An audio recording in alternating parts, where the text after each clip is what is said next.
Chapter 25. Watching from the living room window, they saw the light go out in Snowman's room. It was a little after 11. They waited another half hour before pulling on their down jackets and creeping quietly out the front door. The frigid night air felt good on Heather's face. They tried to walk silently down the front walk to the driveway, but a hard crust had formed over the deep snow, and their boots crunched loudly with each step. Heather had turned the porch light off an hour earlier. The moon was covered by a thick curtain of clouds. The two-story garage loomed ahead of them, black against the blue-black sky. "Go around to the side," Heather whispered to Ben. "If we open the front door, he'll hear us." Ben turned back to her and nodded solemnly. Even in the darkness, she could see the look of fear in his face. She was trying to ignore her own fear, forcing herself forward, forcing herself to ignore the heavy feeling in her stomach, the pounding of her heart, the paralyzing feeling that made her want to turn and run back to the warm safety of the house. If we get the check back, she thought, I'll never have to feel this kind of fear again. If we get the check back, we can call the police, and Snowman will be gone, taken away along with the fear. The snow had piled up against the side of the garage. Ben reached the side door first. He hesitated and looked back, waiting for Heather to catch up. They were both breathing hard, their breath rising in dark clouds in front of them. Heather grabbed the doorknob. It felt so cold in her bare hand, like a round icicle. She took a deep breath and held it as she turned the knob and pushed open the door, praying that it wouldn't squeak or scrape. The door opened silently. They stepped down the one concrete step into the dark, cluttered garage. Then they stood hand in hand, waiting for their eyes to adjust to the darkness. Soon the outline of Aunt Belle's car became visible. Heather could make out the rake and a stack of garden tools to their left. Her uncle's power mower stood beyond that. "Okay, this way," she whispered, giving Ben's hand a tug. His hand was as cold and clammy as hers. The narrow stairway leading up to Snowman's room was at the back of the garage, black against the dark gray wall, as black as the opening to a cave. "I'll go up first," Ben whispered. "How will we find his shirt?" "We should have brought a flashlight," Heather whispered, shuddering. "He'd see the light," Ben whispered. "We don't want to wake him, remember?" Of course, Heather thought, feeling stupid. I'm not thinking clearly. I'm in a complete panic. She took a deep breath and let it out slowly. Then she started to follow Ben toward the blackness of the stairway. Ow! She bumped something with her leg, and they clattered to the garage floor. Ben spun around. Heather bent down to pick it up. It was a wooden broom handle. Maybe I'll hold on to this, she thought, in case Snowman wakes up. I'll have a weapon. Had the noise alerted Snowman? They paused, listening. Nothing. Trying to walk without making a sound, she followed Ben up the narrow, concrete steps, leaning one hand against the back wall of the garage for support as she climbed. It seemed like an endless climb. The air felt warmer as they reached the top. The room was heated by a duct from the furnace in the basement of the house. Snowman has all the comforts, Heather thought bitterly, but not for long. Ben stopped at the closed door at the top of the steps. For some reason, he turned back and looked at Heather, his features tight with fear. "Go ahead," Heather whispered. "There's no lock." Ben hesitated another few seconds, then turned the knob and pushed in the door. It creaked quietly as it opened. The room was pitch black. Ben stepped inside, disappearing into the darkness. Heather followed, 3 steps behind him. Snowman's bed was against the back wall, under the small window. Was he sleeping in it? Heather couldn't see that far, and she couldn't hear him. They took a few more steps into the room, walking carefully, silently over the bare floorboards. An armchair came into view a few yards in front of them. There were clothes tossed onto the chair. They both took another step, listening for the sound of Snowman's breathing. Then the light suddenly clicked on. "Oh!" Heather cried out and dropped the broom handle. "Hi, guys." Snowman was standing behind them at the doorway.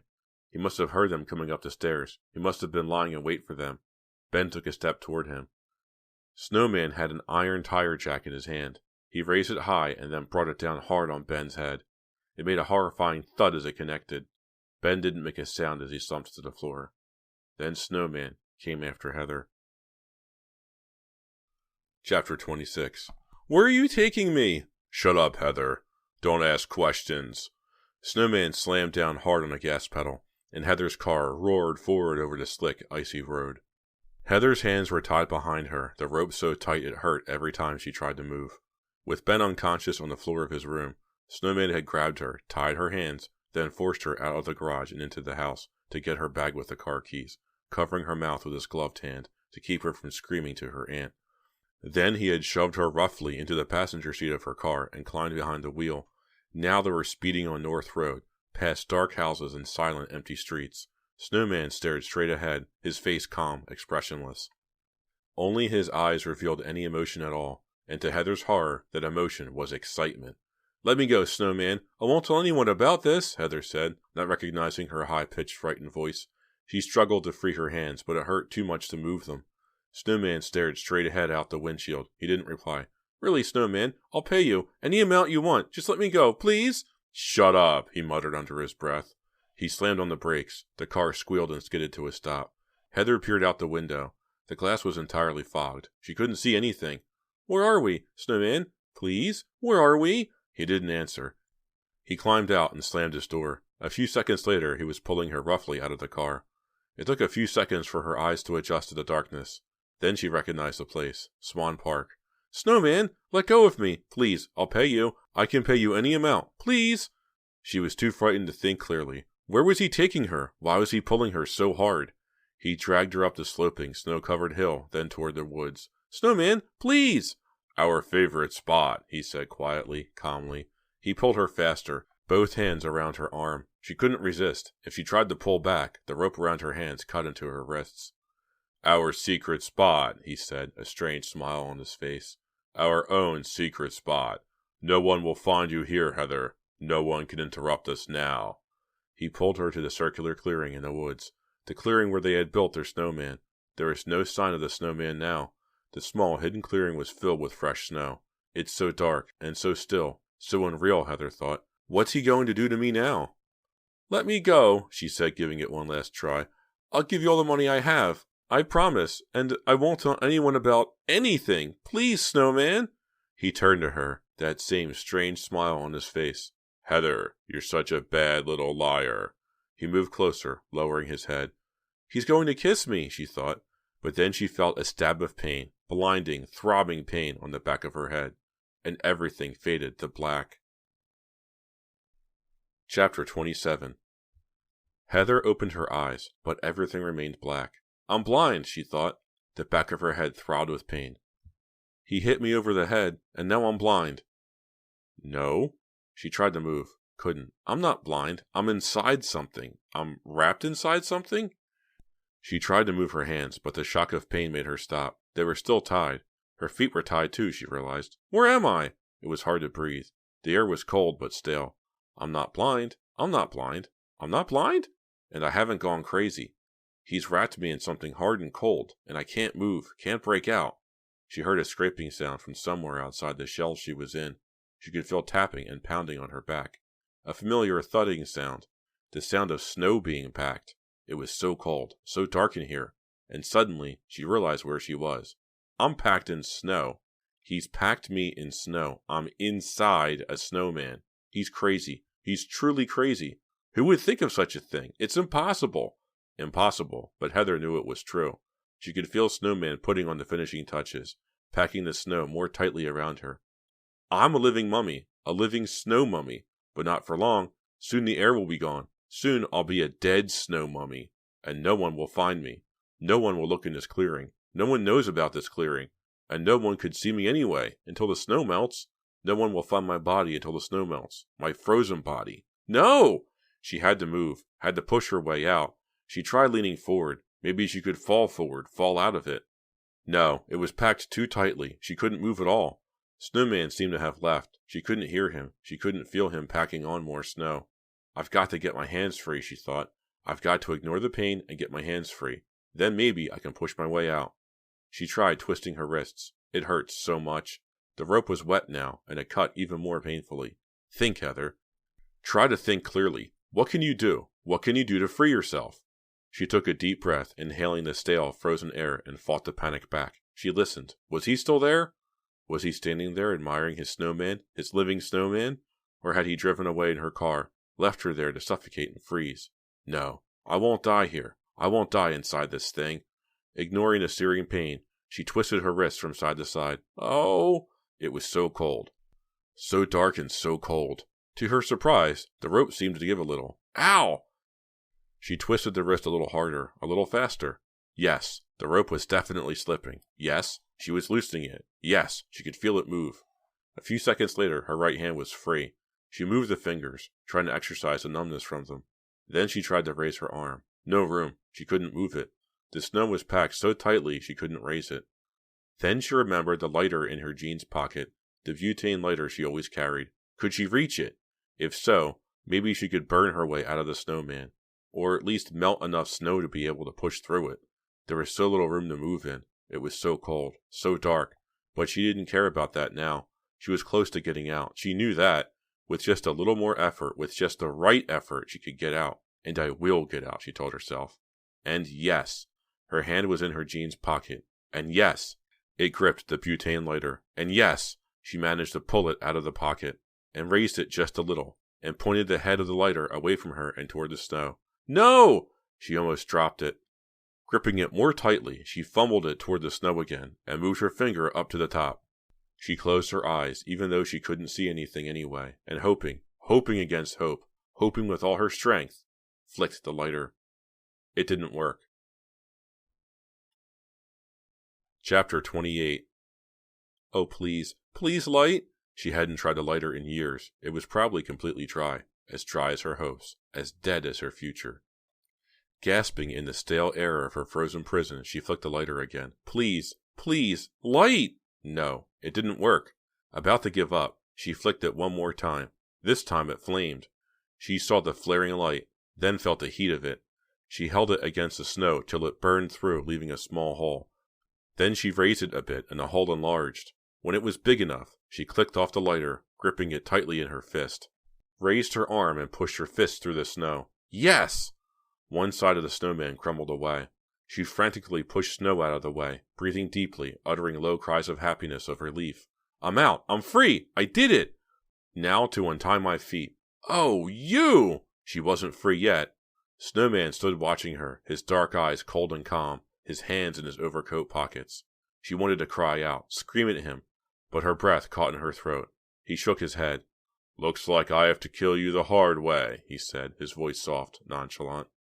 He pulled off the long red wool scarf he was wearing around his neck and stretched it taut between his hands, moving toward her quickly. Chapter 29. No! Heather tried to move away, but her feet were tightly tied, and she fell face forward into the snow. He grabbed her and pulled her up, his eyes as cold and smooth as black marbles. He raised the scarf and started to wrap it around her neck. No! She didn't even think about the lighter, didn't think about what she was doing. She flicked the top and the flames shot out, a streak of orange against the blackness of the night. Snowman's face filled with confusion. Then he screamed in fright as the front of his old overcoat burst into flames. Hey, help! He's actually lost his cool, she thought, and her next thought, what have I done? She stood as if paralyzed as he slapped at the flaming overcoat with both gloved hands. But the coat was ablaze. He looked like a frantic, wriggling torch. Help me! He tried pulling off the coat, but he couldn't unbutton it with his gloves on. Screaming in pain and fear, he dived into the snow, rolling quickly. His screams echoed off the trees. The flames started to diminish, but his screams seemed to grow louder. No, it was another sound she was hearing, a sound far off on the other side of the trees. A wailing sound, growing louder, louder. Help me! The flashing red lights roared right through the woods and squealed to a halt at the edge of the clearing. There were two sets of lights, flashing red against the darkness. It took Heather a while to realize that they were police cars. It all seemed to be happening so fast, too fast to grasp it all, too fast to believe it. But there were police officers jumping out of the two cars. Two of them were huddled over Snowman, who was lying still, so still on his stomach in the snow. Two others came running over to Heather. Are you all right? One of them asked, his face flashing red, then black, red, then black. Yeah, I guess. And then there was Ben, a large, cross-shaped bandage on the top of his black hair. He ran quickly over the snow to her side, looking very concerned, bending down to untie her feet, then putting his arm around her shoulders. Hey, this is the kid the FBI is looking for, one of the police officers near Snowman exclaimed. Radio for an ambulance. He's burned pretty badly. Ben, Heather said, struggling to clear her head, struggling to make any sense of everything. You're okay, he said soothingly. Just relax. You're okay. Everything's going to be okay now. But how did you know, Ben? How did you know where to find me? She turned and stared at him, as if searching for the answer in his eyes. He looked away, embarrassed. That day, he said finally. That day you and Snowman came here and built that snowman? Yeah? Well, I was so jealous, Heather. I guess I was a little out of my head or something. I followed you. I watched you. From those trees over there. I saw you, Heather exclaimed. I knew I saw someone spying on us. Yeah, that was me, Ben said guiltily. I'm so glad, Heather cried, and threw her arms around him, hugging him tightly. I just acted on a hunch tonight, Ben explained. This was such a hidden, secluded place. I just guessed he might take you here. Lucky guess, huh? Yeah, lucky guess. Heather smiled for the first time in a long while, her arms still around Ben's shoulders. But her smile quickly faded. The check, she said. Snowman must have the check in his shirt pocket.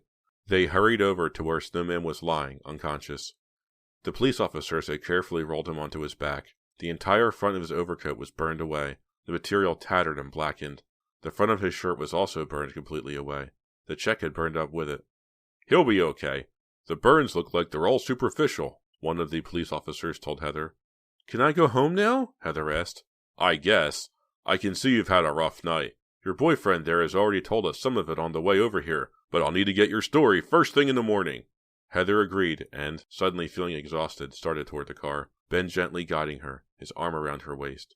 Suddenly, she turned back and looked at the clearing, at the shattered clumps of hard snow that had been her snowman prison. It's okay, Ben said. I hated my uncle, Heather declared. If I hadn't let myself hate him so much...